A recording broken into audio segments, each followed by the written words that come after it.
لا حول ولا قوة إلا بالله العلي العظيم حسبنا الله ونعم الوكيل نعم المولى ونعم النصير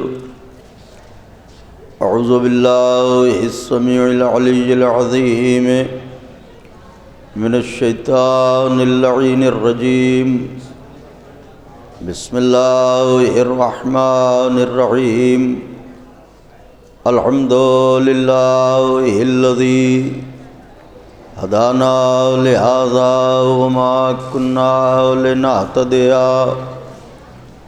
لولا أن هدانا الله لقد جاءت رسل ربنا بالحق الصلاة والسلام على سيدنا ونبينا وشفيعنا ومولانا بالقاسم محمد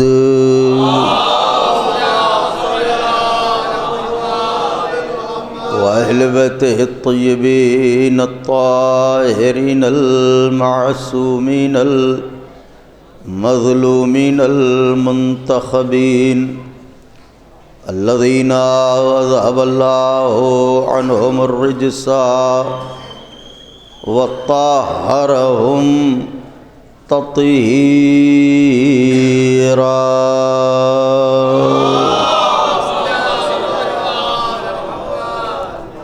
ولعنة الله على أعدائهم وقتلتهم وغاصبي حقوقهم ومنكري فضائلهم ومصائبهم وشجاعتهم وطهارتهم وسخاوتهم وجلالتهم وولايتهم وعظمتهم وعطشهم أجمعين من ليلنا هذه إلى قيام يوم الدين أما بعد فقد قال الله سبحانه تبارك وتعالى في القرآن المجيد والفرقان الحميد وهو أصدق الصادقين وقوله الحق بسم الله الرحمن الرحيم سنة الله التي قد خلت من قبل ولن تجد لسنة الله تبديلا صلوات بھیج دیں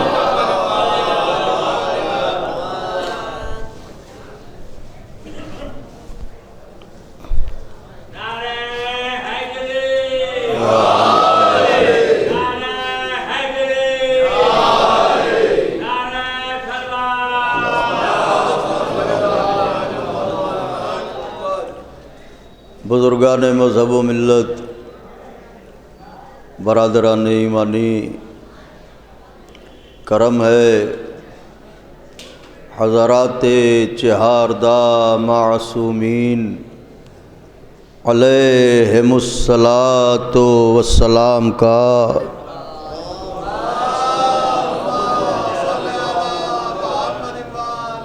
اور خصوصی صدقہ ہے شہزادی کونین بنت جناب رسول الثقلین مادر حسنین صدیقہ طاہرہ راضیہ مرضیہ بطول عذرا حورین سیاہ جناب فاطمہ زہرا سلام اللہ علیہا۔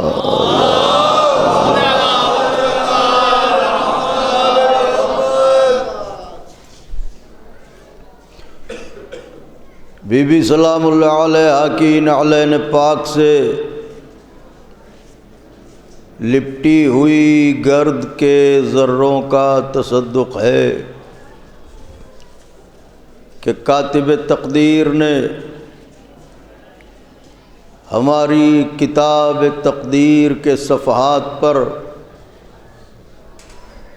یا اہل بیت کی خوشیاں لکھیں یا اہل بیت کے غم لکھے۔ یہی وجہ ہے کہ 14 صدیوں کا سفر طے کرنے کے بعد بھی یہ قوم نہ بے راہ ہوئی نہ گمراہ ہوئی۔ وجہ یہ ہے کہ بے راہی اور گمراہی دو صورتوں میں پیدا ہوتی ہے، یا بے پناہ خوشی مل جائے تو انسان گمراہ ہوتا ہے، یا غیر معمولی غم مل جائیں تو انسان گمراہ ہوتا ہے۔ ایسا بھی نہ ہوا کہ ہمیں خوشیاں نہ ملی ہوں، اور ایسا بھی نہ ہوا کہ ہمیں غم نہ ملے ہوں، مگر جب جب دنیا سے ملنے والی خوشیوں نے ہم سے ہمارا ایمان چھیننا چاہا تو محبت اہل بیت کی خوشی نے سہارا دے دیا،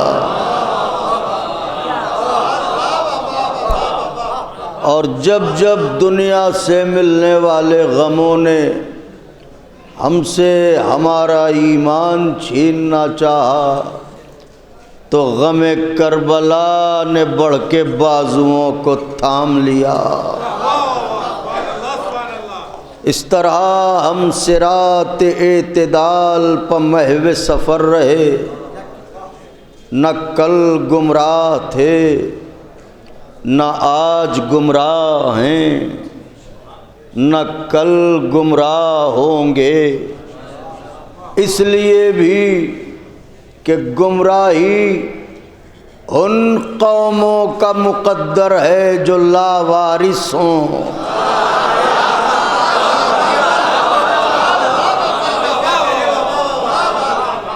اور جس قوم کا وارث و مالک پردہ غیب میں موجود ہو۔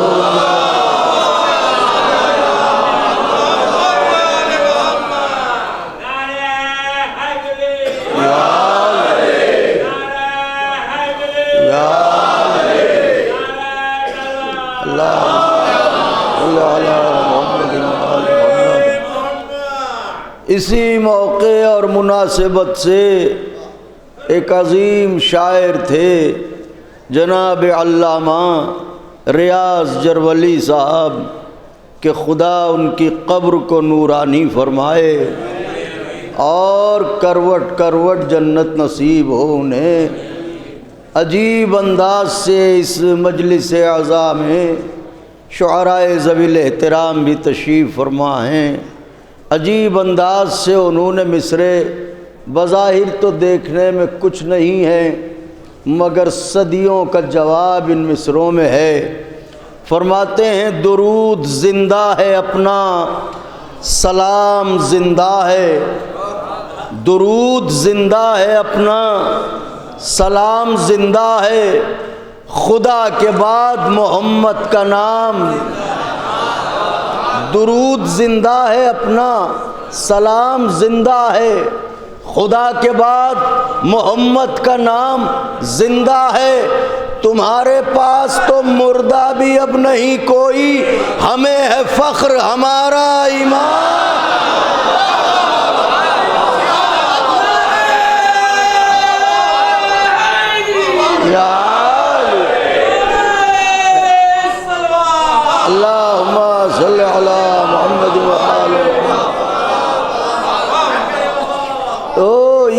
مجالس ایک مظلومہ بی بی، ایک ایسی بی بی جس کے صدقے میں کائنات بنائی گئی مگر اسی کا گھر جلا دیا گیا۔ ایک ایسی مظلومہ بی بی جس کے نام کا وسیلہ رسولوں کے کام آنے والا، تو اس مظلومہ شہزادی کے سلسلے کی یہ مجالس ہیں۔ چند لمحے آپ سے گفتگو ہے اور گفتگو تمام ہو جائے گی۔ سب سے اہم مرحلہ یہ ہے کہ ان کے اختیارات کو سمجھنا اور اس پر یقین کرنا۔ ان کے صلوات پڑھ دیں بآواز بلند، اللہم صلی علی محمد۔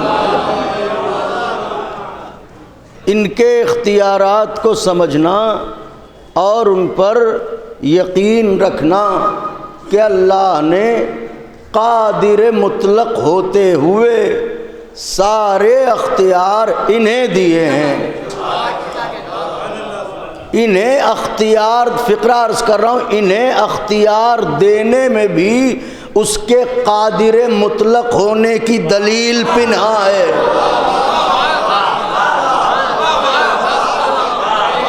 جب وہ قادر مطلق ہے تو کیا وہ اس بات پر قدرت نہیں رکھتا کہ جنت کا اختیار انہیں دے دے، کوثر کا اختیار انہیں دے دے، شفاعت کا اختیار انہیں دے دے، بخشش کا اختیار انہیں دے دے، خیرات و زکوٰۃ کا اختیار انہیں دے دے؟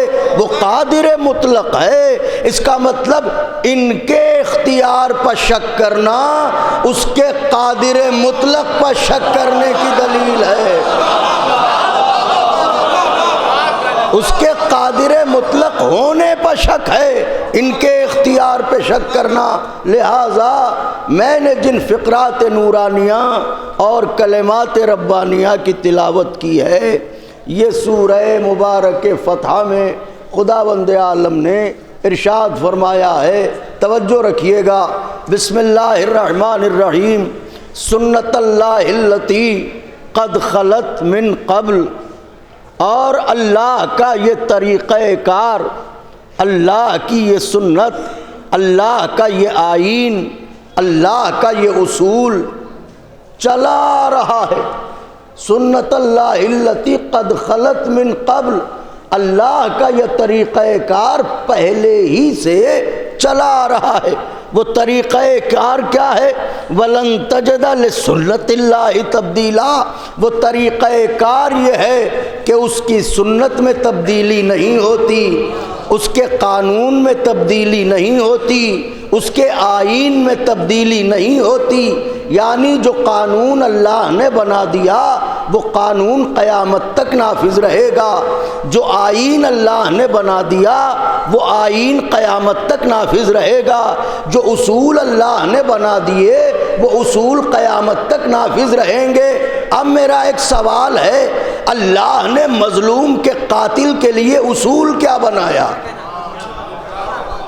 حابیل مظلوم ہیں، ان کا قاتل قابیل، اگر چھوڑ دیا ہو تو اصول یہ بنا کہ مظلوم کے قاتل کو چھوڑ دیا جائے، لیکن اگر قیامت تک لعنتی قرار دیا ہو تو قانون یہ بنا مظلوم کے قاتل پر لعنت ہوگی۔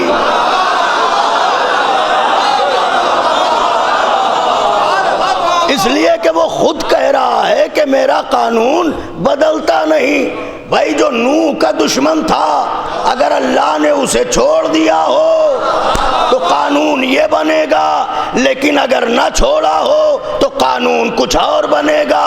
جو موسیٰ کا دشمن تھا اگر اللہ نے اسے چھوڑ دیا ہو تو قانون چھوڑ دینا بنے گا، لیکن اگر فرعون کو اس کے صحابہ سمیت غرق کر دیا ہو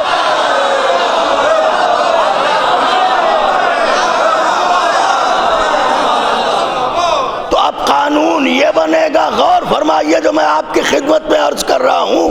تو انبیاء کرام کی حیات طیبہ کو دیکھتے چلے آئیے. اگر اللہ نے مظلوم کے قاتل کو، مظلوم کے دشمن کو چھوڑا ہو تو یہ قانون مان لیجئے، لیکن اگر نہیں چھوڑا ہے تو پھر میرا سوال عالم اسلام سے ہے، جب سارے قاتل پکڑے جاتے ہیں زہرا کا قاتل کیوں چھوڑا جاتا ہے؟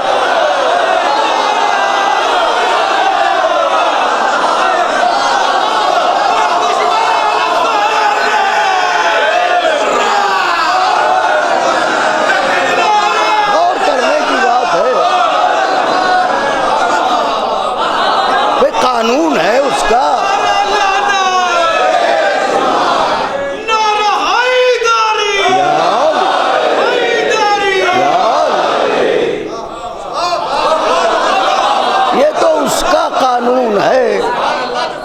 یہ تو اس کا قانون ہے کہ وہ نہیں چھوڑے گا مظلوم کے قاتل کو، نہیں چھوڑے گا وہ.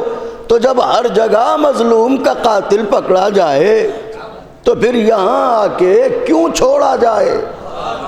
اچھا تو اس کا قانون بدلتا نہیں. یہ تو ایک جملہ معترضہ کے طور پر ایک بات تھی جو بطور زینہ تمہید آپ کی خدمت میں عرض کر دی. تو اب اللہ یہ کہہ رہا ہے کہ ہمارا قانون بدلتا نہیں، ٹوٹتا نہیں، تبدیل نہیں ہوتا ہے. اس کا مطلب جو قانون اس نے بنایا وہ قانون قیامت تک رہے گا. پروردگارا کیوں کہ اتنا یاد رکھنا میں نے قانون بنایا ہے، اسے توڑنے کی کوشش نہ کرنا، بکھیرنے کی کوشش نہ کرنا، پامال کرنے کی کوشش نہ کرنا، ورنہ کا نتیجے میں خود تو ٹوٹ جاؤ گے، قانون سلامت رہے گا. خود تو بکھر جاؤ گے، قانون سلامت رہے گا. خود تو پامال ہو جاؤ گے، قانون سلامت رہے گا. معبود کوئی دلیل کہ تو نے تاریخ میں دلیل دیکھی نہیں. میرا قانون شکل آدم میں آیا، ابلیس توڑنے کو بڑھا، لعنت کے طوق نے اسے توڑا، قانون اپنی جگہ رہا. میرا قانون موسیٰ کی شکل میں آیا، فرعون توڑنے کو چھوڑا. نہ آدم کے دشمن کو چھوڑا ابلیس کو، نہ موسیٰ کے دشمن کو چھوڑا، نہ عیسیٰ کے دشمن کو چھوڑا، نہ پیغمبر کے دشمن کو چھوڑا. تو پھر جب یہ طے ہے کہ کسی کے دشمن کو نہیں چھوڑتا تو اب یہ کہنے میں کیا پریشانی ہے حضور کو لعنت بر دشمن زہرا.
نہیں کرنا چاہیے، خاص طور سے ان لوگوں پر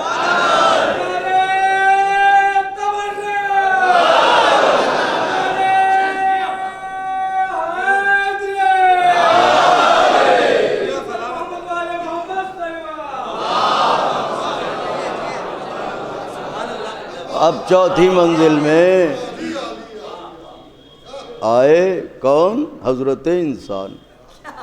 تو اس کا مطلب یہ ہے کہ انسان ان میں سب سے زیادہ اہم ہے. تو پروردگارہ یہ کہنے ہی کو اہمیت رکھتا ہے یا کوئی جوہر بھی دیا ہے اسے؟ اللہ نے کہا اسے اسی جوہر کی بنیاد پر تو آخر میں بھیجا. اس جوہر کا کیا نام ہے؟ کہ عقل. اسی وجہ سے اسے ہم نے بنایا اشرف مخلوق. تو اس کا مطلب یہ ہے کہ انسان ہے اشرف مخلوق.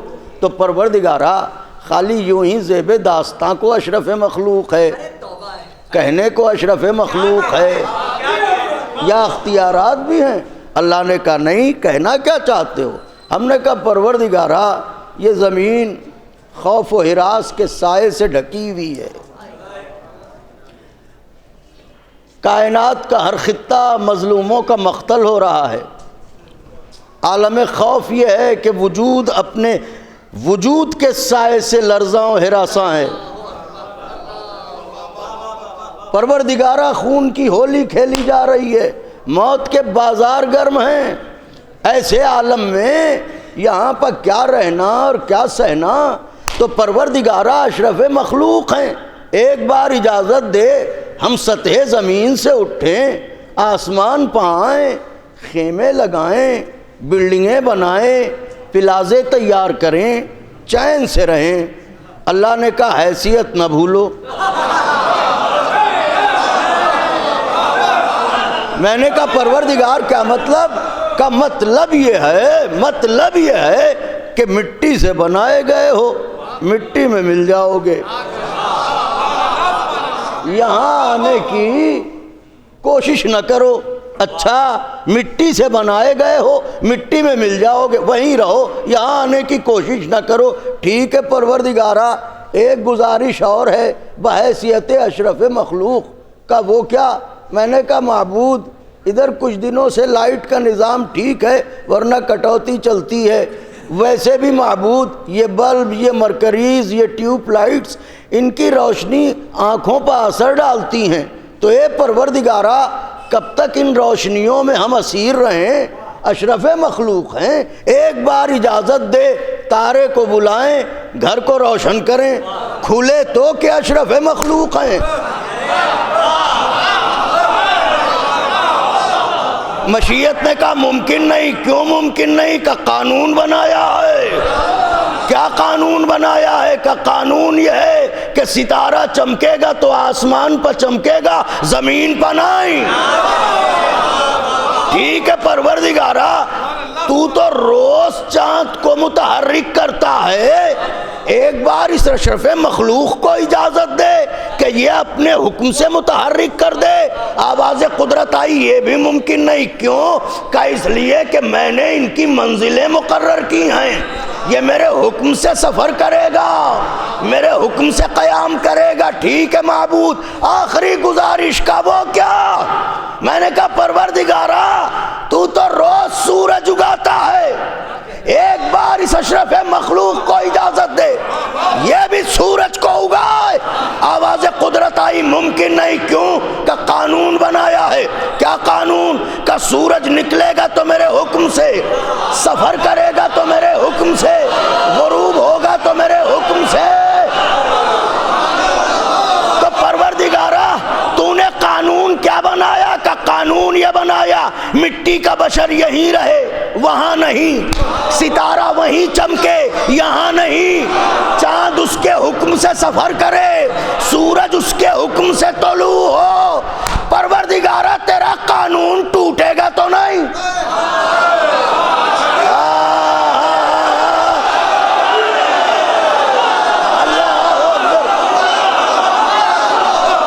معبود تیرا قانون ٹوٹے گا تو نہیں؟ کہ نہیں ٹوٹے گا، مگر میں نے تو دیکھا قانون ٹوٹ گیا. کہ کیسے؟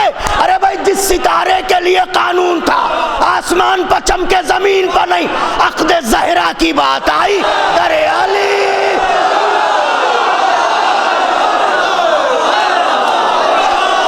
اللہ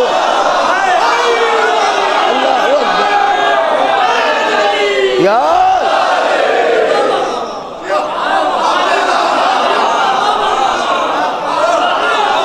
مٹی کا بشر یہاں رہے گا، وہاں نہیں جائے گا۔ اعلیٰ حضرت فرماتے ہیں حضور ہم جیسے، تو پھر حضور وہاں گئے کیوں؟ وہاں جانا یہ بتاتا ہے امت اور ہے، حضور اور ہیں۔ تو نے کہا تھا کہ چاند تیرے حکم سے متحرک ہوگا، مگر میں نے دیکھا ایک بوریا نشین نے خاک پر بیٹھ کے انگلیوں کا ہلکا سا اشارہ کیا۔ اہل زبان اہل ادب متوجہ ہوں، مجھے نہیں معلوم اس ضرب انگشت محمد میں کتنی جان تھی۔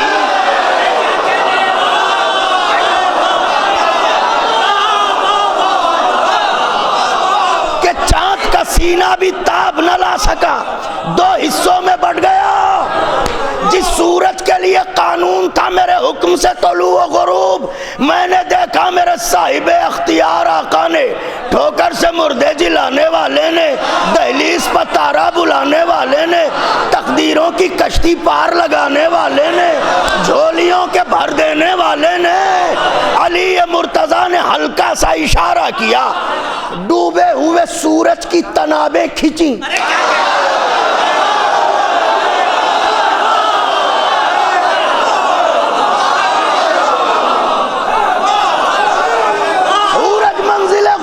سے نقطہ کمال پایا۔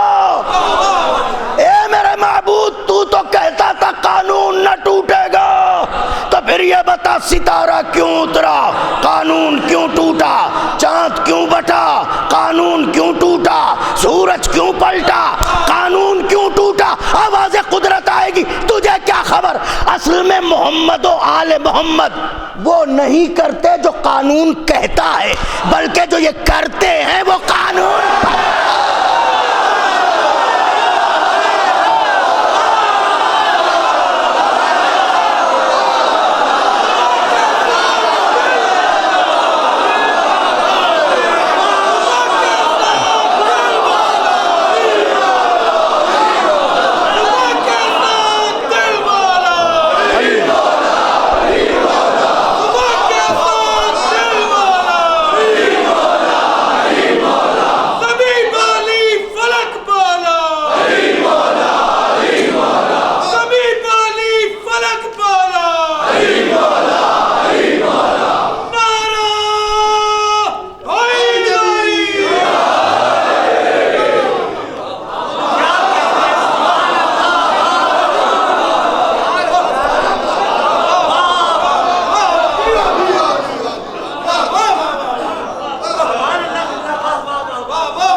جتنے بھی طلاب علوم دینیہ افاضل علماء خطبہ تشریف فرما ہیں، ان سے گزارش ہے کہ ادھر سامنے تشریف لے آئیں۔ جناب ابو طالب صاحب، ہلال رضوی صاحب اور دیگر جتنے بھی افراد ہیں ادھر تشریف لے آئیں۔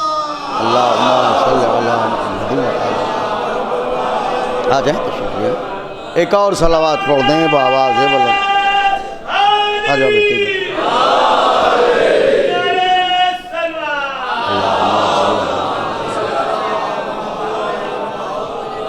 آپ نے غور فرمایا کہ جو یہ کرتے ہیں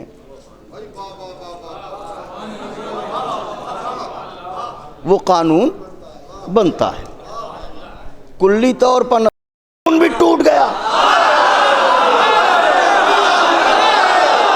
تیرا یہ قانون بھی ٹوٹ گیا، کیسے؟ کیا یاد نہیں آیا دو ننھے ننھے شہزادے، ایک کا نام حسن ایک کا نام حسین،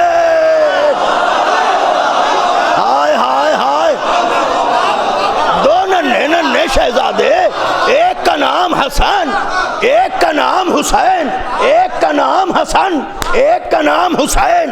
اب مجھے ٹھیک سے نہیں معلوم کہ رمضان کی 29 تھی یا 30، بہرحال تھی چاند رات۔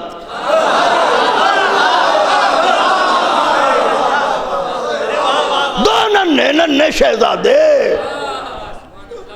معصوم شہزادے معصومہ ماں کے پاس آئے. آقا کے چاہنے والوں کی شہزادی کے غلام ہیں آپ. تصور کیجئے، آئے آن کے کہنے لگے اماں کل عید کا دن ہے، مدینے کے سارے بچے نئے نئے کپڑے پہنیں گے. اماں یہ بتائیے ہم کیا پہنیں گے؟ جن کے صدقے میں کونین خلق ہو، جو ایسے بے نیاز ہوں کہ خود بھوکے رہیں دوسروں کو کھلائیں، وہ کہہ رہے ہیں اماں کل عید کا دن ہے، میرے پاس کپڑے نہیں ہیں، اماں بتائیے کل ہم کیا پہنیں گے؟ جانے کس طرف سے معصوم شہزادوں نے کہا کہ معصومہ ماں نے بھی آواز دی میرے بچوں آرام کرو، کپڑے درزی کے ہاں گئے ہیں. ماں نے کہا آخری صفقت کے لیے، ماں نے کہا بچے جا کے سو گئے چین سے. وہ کہا صاحب یہ کون سی بات ہوئی؟ ماں نے کہہ دیا بچے سو گئے. ارے کہا ہی تو ہے، کیا آ بھی جائیں گے؟ عقل کے اندھو، یہ حسنین کی ماں کا وعدہ ہے، مسلمانوں کی ماں کا وعدہ ہے.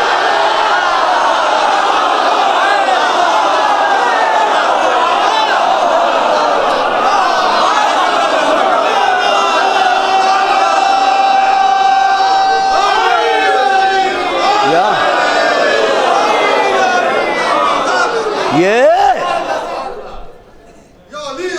حسنین کی حقیقی ماں کا وعدہ ہے، امت کی منہ بولی ماں کا وعدہ نہیں ہے. حسنین کی حقیقی ماں کا وعدہ ہے. آئیں گے کیسے نہیں کپڑے؟ کہا میرے شہزادوں سو جاؤ، میرے بچوں، میرے قرۃ عینین سو جاؤ، حسنین میرے دل کے چین، میری راحت، میرے سکون، سو جاؤ میرے بچوں، کپڑے درزی کے ہاں گئے ہیں. شہزادے آ کے بستر پر سو گئے. اب یہاں پر ایک بات، ان کا ساتھ جب گئے نہیں تھے تو کہہ کیسے دیا؟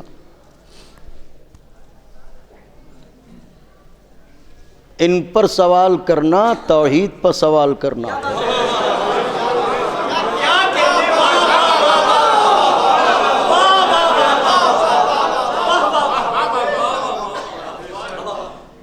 اس نے قرآن میں کہا ہے وَمَا تَشَاءُونَ إِلَّا أَن يَشَاءَ اللَّهُ. یہ چاہتے ہی نہیں کچھ. آدمی پہلے چاہتا ہے پھر کہتا ہے. تو یہاں تو کہنے سے پہلے ہی والے زینے پہ اللہ نے کہہ دیا ہے کہ یہ کچھ چاہتے ہی نہیں سوائے اس کے کہ جو اللہ چاہے. اس کا مطلب اللہ نے چاہا. آئیے مولانا تشریف لائیے، ایک صلوات ارشاد فرما دیں. اس کا مطلب اللہ نے چاہا کہ شہزادے فرمائش کریں تو انہوں نے فرمائش کی. اللہ نے چاہا کہ شہزادی وعدہ کرے تو شہزادی نے وعدہ کیا. تو کہا میرے لاڈلو سو جاؤ، کپڑے درزی کے ہاں گئے ہیں. رات گزری، سویرا ہوا. اب بالکل دل کی دھڑکنیں ساتھ رکھیے گا. سویرا ہوا، دروازے پر دستک. کون؟ کمال یہ نہیں ہے کہ آنے والا آیا، کمال یہ ہے کہ رات جو بیوی نے فرمایا وہی سویرے اس نے دہرایا.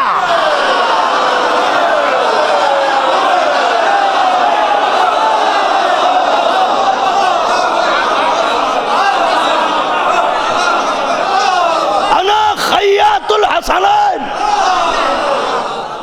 درزی ہوں حسنین کا، حسنین کا درزی ہوں. اچھا تو کیا لایا ہے؟ کہ کپڑے لایا ہوں. کہاں سے لایا ہے؟ مکے سے، مدینے سے. آنے والے کے تیور بدل گئے. ان کا یہ تو دیکھو پہننے والے کہاں کے. واہ واہ سبحان اللہ. یہ تو دیکھو پہننے والے کہاں کے ہیں؟ تو کنائے میں باتیں کیوں کرتا ہے؟ استعارے میں باتیں کیوں کرتا ہے؟ کھل کے بتا کہاں سے لایا ہے کپڑے؟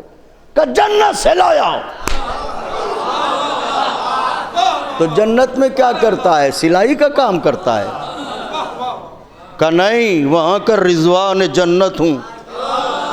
اب تو کہہ دیا ہے، آئندہ نہ کہنا، میں ہی ملوں گا وہاں، وہاں کا تو رضوان ہوں، فقط یہاں کا درزی۔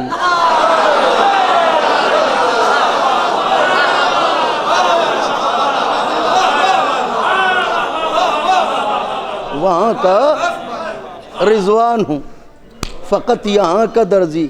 اس کا مطلب یہ ہے کہ وہاں کے رضوان ہونے سے بڑا منصب یہاں کا درزی ہونا ہے۔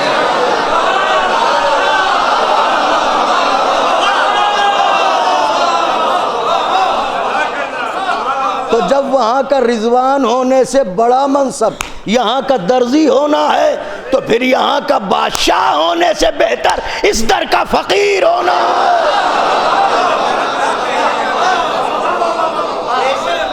اللہ اکبر۔ گفتگو سمیٹ دی آقا کے چاہنے والوں کہ وہاں کا رضوان ہوں، فقط یہاں کا درزی۔ اچھا، تو کپڑے لایا ہے، ہاں، کس کے لیے؟ کہا آقا زادوں کے لیے، شہزادوں کے لیے، جنت کے جوانوں کے سردار کے لیے، ملکہ جنت کے بیٹوں کے لیے کپڑے لایا ہوں۔ اچھا، تو جنت سے کپڑے لایا ہے شہزادوں کے لیے؟ ہاں، تو یہ بتا جنت میں کرتا کیا ہے؟ سوتا رہتا ہے معاذ اللہ۔ کہنا کیا چاہتے ہو؟ ہم نے کہا ہم دنیا میں رہتے ہیں، ہمیں قانون معلوم ہے، تم جنت میں رہتے ہو، تمہیں قانون نہیں معلوم۔ کہ کیسا قانون؟ ارے یہی کہ جنت کا لباس جنت میں رہے گا۔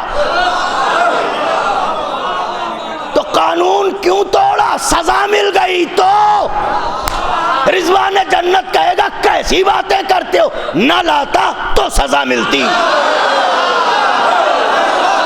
ہائے ہائے ہائے ہائے، ایک ایک فرد کی دعائیں چاہتا ہوں، ہاتھوں کو بلند کر دیجئے گا۔ نہ لاتا تو سزا ملتی، تو بھائی کیوں لایا کپڑے؟ قانون کیوں توڑا؟ رضوان جنت نے آواز دی، مجھ سے مت الجھو، میں تو پابند حکم، اس سے پوچھو جس نے بھیجا۔ اے میرے پروردگار، اپنے بندوں کو یہ تو بتا دے۔ ایک طرف کہتا ہے قانون نہ ٹوٹے گا، پھر قانون ٹوٹ جاتا ہے۔ جب قانون یہ تھا جنت کا لباس جنت میں رہے، دنیا میں نہیں جائے گا، تو پھر لباس کیوں آیا؟ قانون کیوں ٹوٹا؟ عجب نہیں آواز قدرت آئے، تجھے کیا خبر؟ جنت جب تک میری تھی قانون میرا تھا۔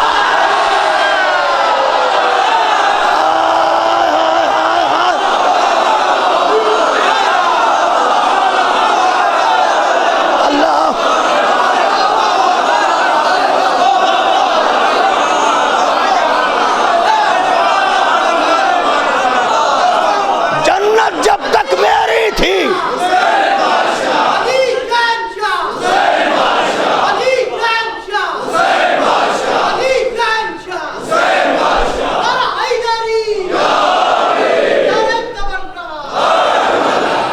جنت جب تک میری تھی قانون میرا تھا۔ چونکہ حسنین کے باپ نے شب ہجرت بستر نبوت پر سو کے میری مرضیوں کا سودا کر لیا، لہذا جنت ان کی، کوثر ان کا، اب یہ ان کی مرضی، چاہے آ کے پہنے یا منگا۔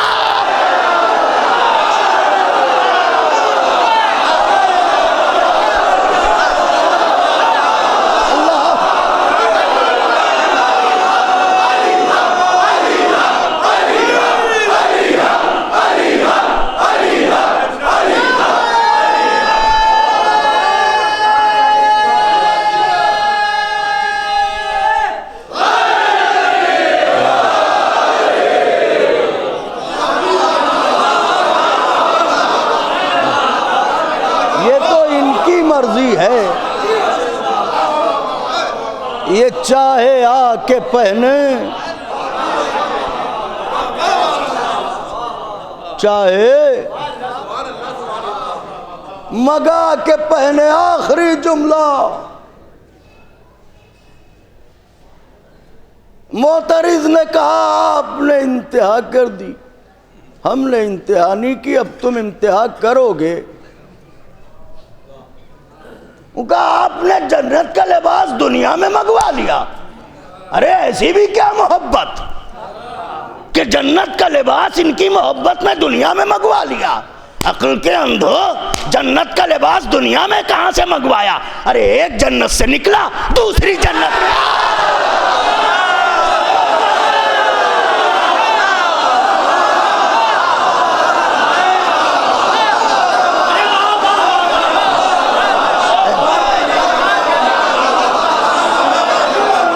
جنت سے نکلا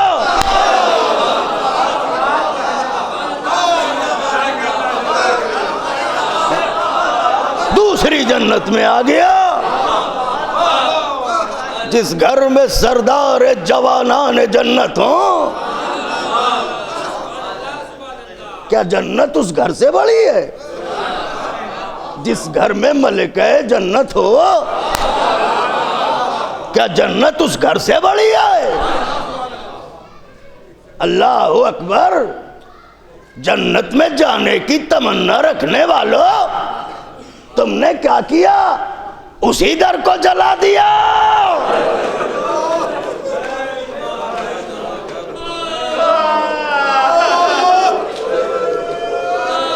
جہاں سے جنت کا رستہ نکلتا ہے.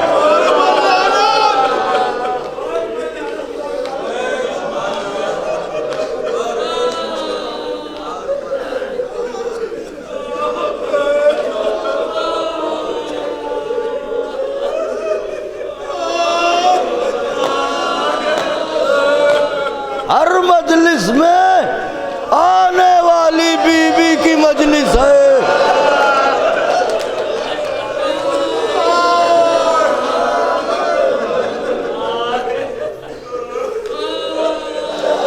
کسی کی مجلس ہو، یہ ٹوٹی ہوئی پسلیوں والی بی بی رومال لیے ہوئے.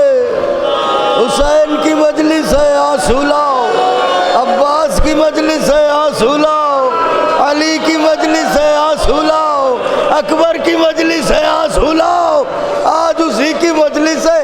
میرا دل کہتا ہے آج تو سب رومال لے کے آئے ہوں گے. لاؤ آنسو.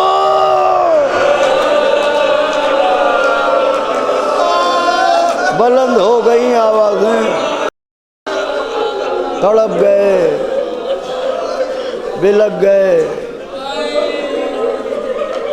رونے کو تیار ہو گئے. یا زہرا،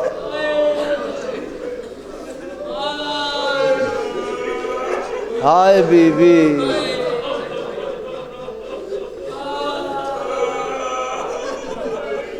انسان زندگی بھر یہ کہہ کے روتا ہے، ارے دروازے کی عزت کا خیال نہ کیا.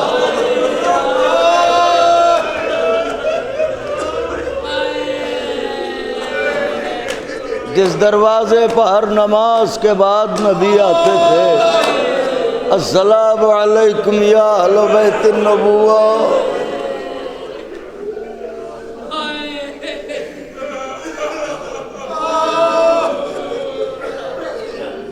خدا لعنت کرے قاتلان جناب معصومہ پر. بس ایک بہت ہی چبھتی ہوئی بات ہے، اگر آپ محسوس کر لیں تو مجلس یہیں پہ تمام ہو سکتی ہے. ایک ظالم ہے قنفذ،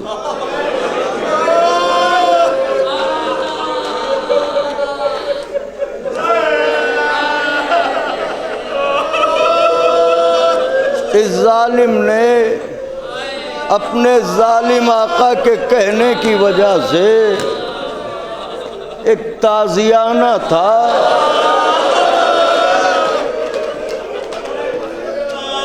وہ تازیانہ بی بی کے بازو پر مارا.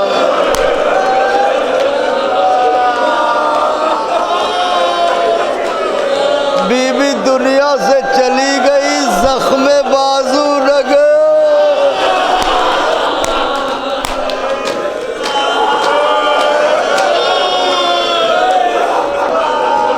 ہاتھوں کو جوڑ کر کے عرض کروں گا بی بی جب عباس کے بازو اٹھائیے گا تو ذرا یہ نشان چھپائے رہیے گا۔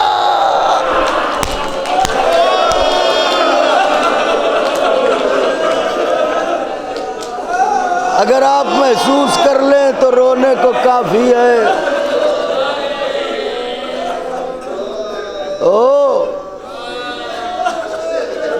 جب اس کے ظالم آقا کا دور آیا تو بیت المال سے سب کے وظیفے گھٹا دیے گئے مگر قنفذ کا وظیفہ بڑھا دیا گیا۔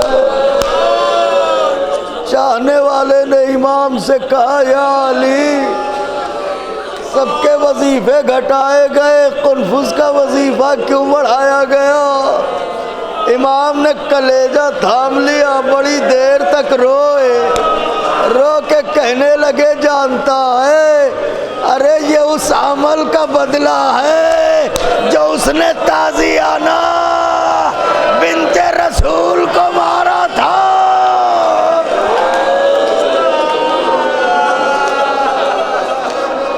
اجرکم علی اللہ۔ رونے رلانے کے دن ہیں، بے قرار ہونے کے دن ہیں، بے چین ہونے کے دن ہیں، لمحے بھر کو ٹھہر جائیں۔ ایک روایت پڑھ دوں مجلس کو تمام کروں۔ ہم جانتے ہیں کہ کمزور دل کے لوگ بھی مجلس میں ہوتے ہیں، اسی وجہ سے مصائب کے وقت بڑی احتیاط سے کام لیتے ہیں، لیکن بہرحال آپ رونے ہی آئے ہیں تو بس چند جملے اور مجلس کو تمام کروں۔ حسین کے لیے زہرا نے جنت سے کپڑا منگوایا۔ جس ماں کو یہ گوارا نہ ہو کہ میرا لال عید کے دن بغیر نئے کپڑوں کے رہے، کیا اس ماں کو یہ گوارا ہوگا کہ اس کا لال بے کفن جلتی رہتی پر پڑا رہے؟ ہائے حسین، ہائے غریب، ہائے مظلوم، واہ غربتا، واہ حسینہ، والیا۔ اجرکم علی اللہ۔ آقا کے چاہنے والوں، انشاءاللہ اب تو مسلسل بی بی کی مصیبتیں سنیں گے، آپ شہادت بھی سنیں گے۔ میں اس وقت شہادت نہیں پڑھوں گا، بات کے ذاکرین پڑھیں گے۔ بس اسی حسین کی ایک مصیبت سن لیں تاکہ بی بی سلام اللہ علیہا راضی و خوشنود ہو جائیں۔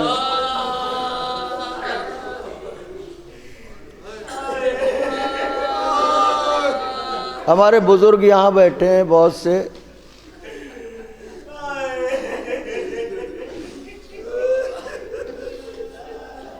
یہاں تشریف فرما ہر عزادار کسی نہ کسی انجمن سے وابستہ ہے۔ کسی بھی محلے میں اگر کوئی لاوارث بھی مر جائے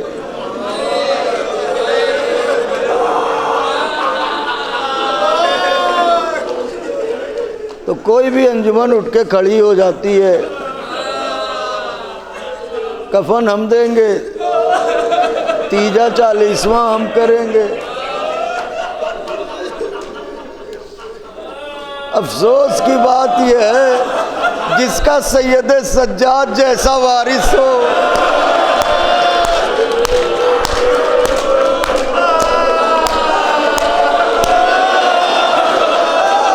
اس کا لاشا بے کفن پڑا رہا، بے گور پڑا رہا۔ 11ویں محرم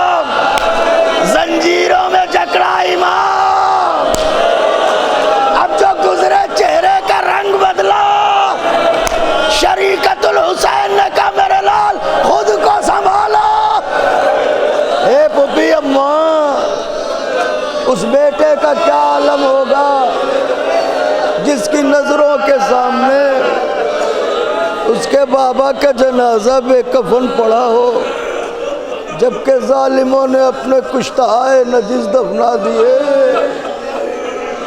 امام کے اس کہنے پر آقا کے چاہنے والوں کلیجہ پھٹ جانے کی منزل ہے۔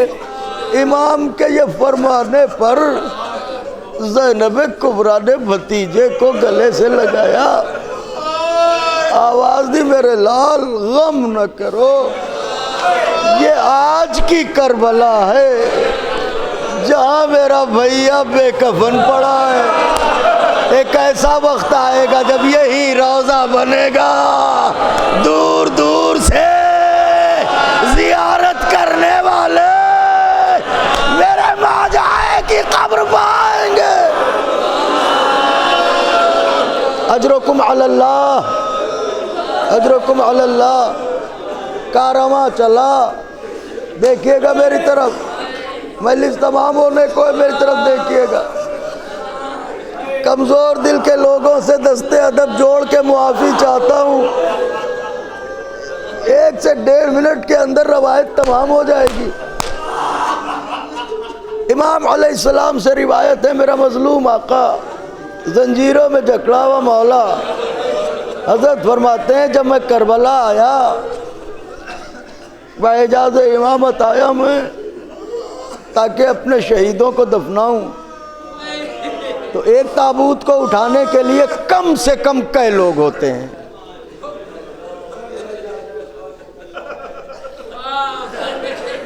4 لوگ۔ ایک جنازے کو اٹھانے کو کم سے کم 4 لوگ ہوتے ہیں، 72 جنازوں کے لیے ایک امام۔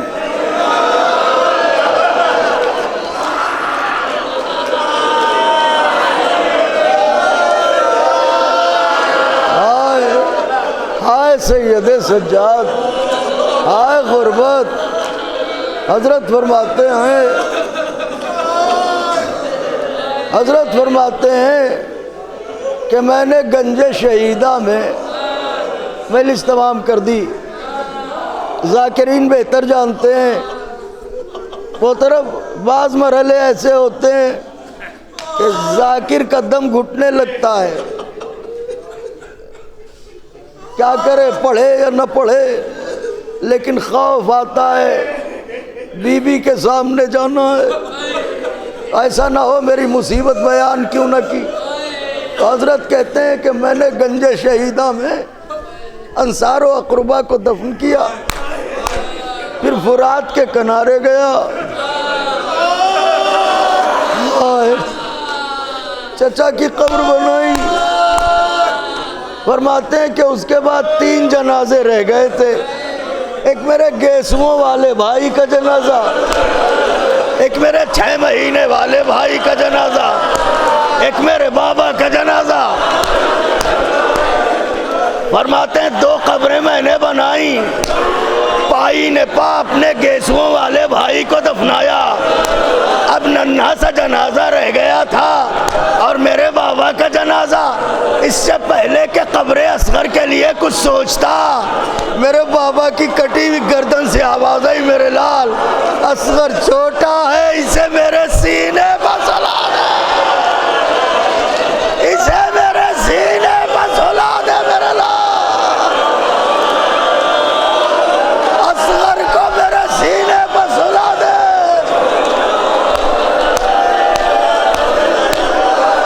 دیکھیں میری طرف، مجلس تمام ہے۔ امام کہتے ہیں لحد بنانے کے بعد میں اپنے بابا کے جنازے کے قریب آیا، میں نے دونوں گھٹنوں کو زمین نینوا پر ٹیکا، دونوں ہاتھوں کو بابا کے جنازے کے نیچے لایا۔ میرے مولا کہتے ہیں مگر قیامت ہوئی، جدھر سے جنازہ اٹھانا چاہتا تھا بدن کا اتنا ٹکڑا میرے ہاتھ میں آ جاتا تھا، ایسا ظالموں نے تیروں سے تلواروں سے حسین کو ٹکڑے ٹکڑے، واہ غربت، واہ مظلوم،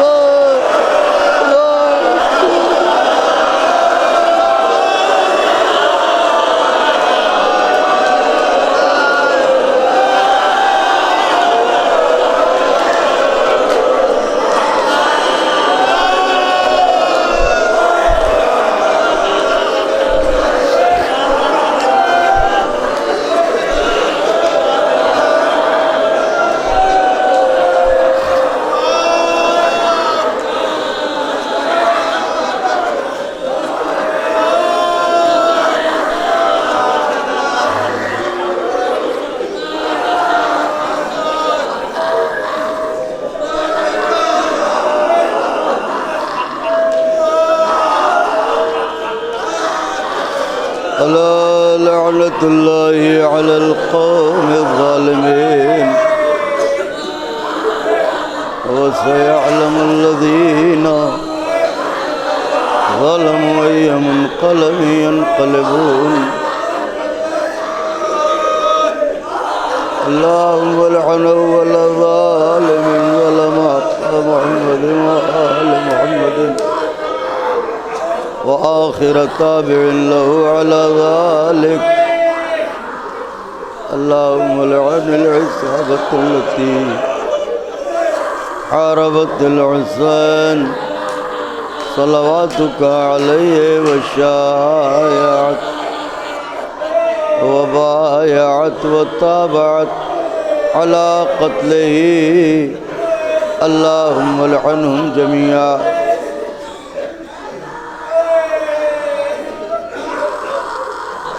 اللهم لعن قاتل فاطمة الزهراء